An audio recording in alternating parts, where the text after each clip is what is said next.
Um, I just did some primary research, um, finding some samples that we could use in our next songs. I did this because, like, a key part of a lot of Latigra's music is using samples. Um, like, samples that match, like, the theme of the song, which is usually, like, feminism and, things like that. Like, for some songs, uh, they can use, like, talking and just splice them up. But then they can also use, like, musical samples. Uh, yeah, and also part of their songwriting is that like, a lot of the time, they start with a sample, like looping or whatever, and then they add the instruments on, like, just layer them on individually. So I think it would be good if we could try use this method for our next song, um, as it, like, would probably be more accurate to how they their music sounds. Okay, I have some downloaded samples that I found. The first one, I took the song Memorabilia by Soft Cell, and I used this, like, website to kind of take apart the stems of the song. So it's not, like, perfectly separated, but I have, like, the drums here.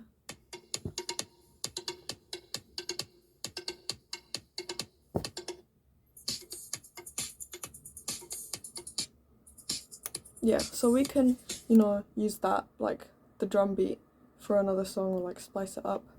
And I have this, like, synth bit. This one's a bit more, it's, like, not as separated as well.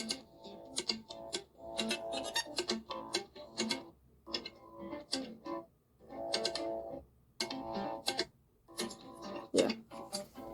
I think this is on theme with La Tigra because they, like, put, like, electronic kind of music and elements with more, like, kind of punky elements together. Like, they use synths and electronic drums. So I think this song, because it's, like, synth pop from the 80s or whatever, I think it would be, like, a good fit. And then we could put, like, guitars and whatever over it. And it would have that intersection, I guess, of the two styles. Another one is because it's a clip of like I don't know, a street interview or whatever. It's like feminist gets owned, whatever. This is, like, kind of inspired by Le Tigre's song.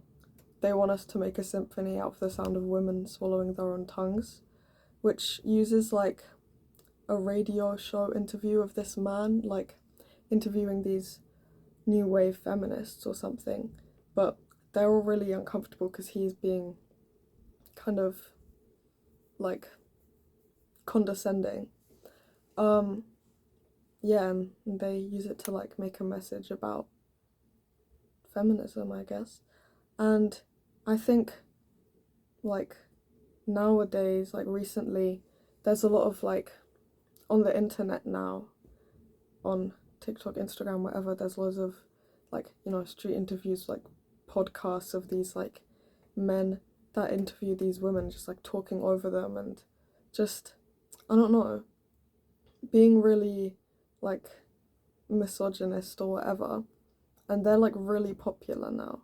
So I looked through a little bit and I found this YouTube short of a clip of a man speaking to a woman on the street.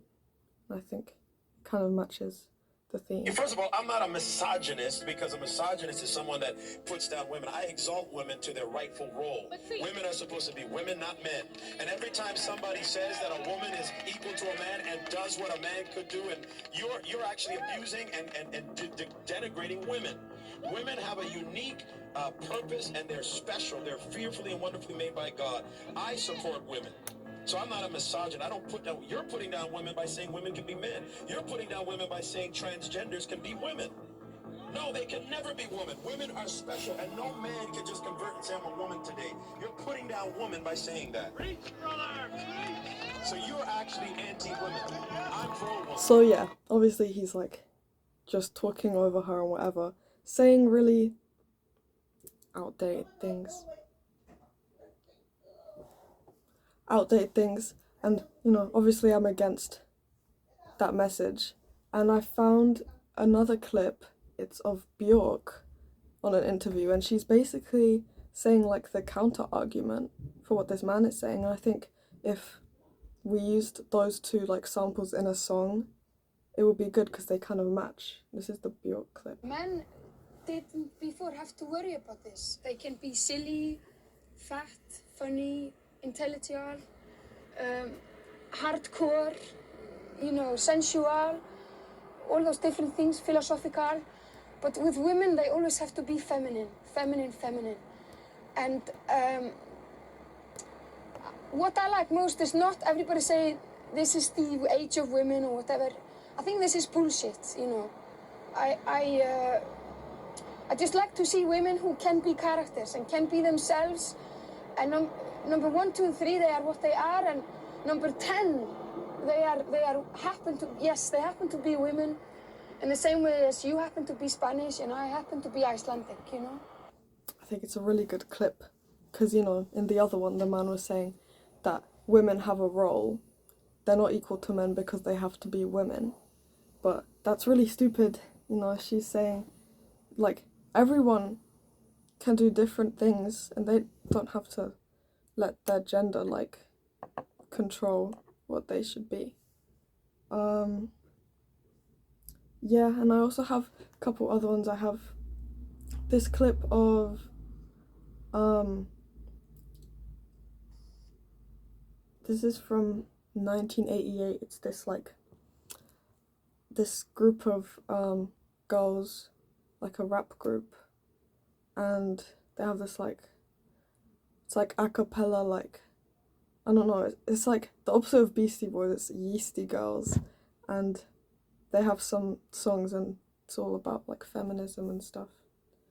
And I just have this one recorded. I'm not gonna play the whole thing. Some people been saying we're man-hating dykes. They think it's anybody with a penis we don't like. But before you start calling us sexist hypocrites, Just realize that it's a certain kind of guy we think of shits. You You see him on the bus, you see him on the train. sperm brain, yeah, he's got nothing to say, everything is lame. Sperm brain, yeah. Yeah, that's only a little bit. But yeah, it matches the themes, and I think we could just add like a little bit spliced up, like in the background of the instrumental of the songs. I think this was really useful research because I found some, you know, really interesting samples that I think really match like the themes of Le Tigre, and we can now go on to like write a song in the way that they do instead of what we've been doing before, which is just like writing them in our own way, but like our idea of what Le Tigre songs sound like by listening to some of their music as inspiration. Yeah, we're gonna have a rehearsal today, so I'm gonna show those, and yeah. But the only thing is, we don't have like a sample board yet. I don't know if we will have one, so I don't know if we will be able to use these for the final gig. But other than that, I think it's really good research that also ties into the written research I did on their songwriting techniques. So yeah.